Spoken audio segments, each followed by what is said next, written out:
Alam mo ba kung saan matatagpuan ang pinakamalinis na pampublikong palikuran sa buong mundo? Ito ay nasa Netherlands, at hindi ito ordinaryong CR.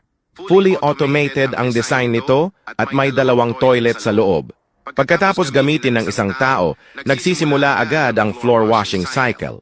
At ang toilet, umiikot ito. Yung ginamit na toilet, tinatago, habang isang bagong malinis na toilet ang lumalabas, parang magic. Subok na subok ang linis. Isang tester ang nagkalat ng iba't ibang uri ng basura sa sahig. Pero kahit anong ihagis mo, plastic, papel o likido, lahat yan huhugasan at papasok sa mga collection slots sa gilid. Agad itong sinasala at nilalagay sa storage box sa likod. Walang kalat, walang amoy. Instant linis. Paano naman yung mismong toilet?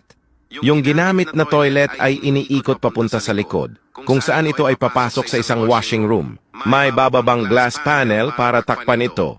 At mula roon, binobombahan ito ng cleaning solution mula sa lahat ng anggulo, sinusundan ng high-pressure water jets at pagkatapos, tinutuyuan ng air pump. Kaya pagbalik nito, tuyong-tuyo at parang bago. May nagtest pa nga, pinahiran nila ng peanut butter ang upuan para tignan kung matatanggal ba ang matinding mantsa. Pagbalik ng toilet, sobrang linis, parang walang nangyari. Gamit lang ang swipe ng card, makakapasok ka na. At ang bayad? Nasa 6,000 o halos $100 kada gamit. Oo, mahal siya. Pero kung kalinisan at high-tech na CR ang hanap mo, ito na yon.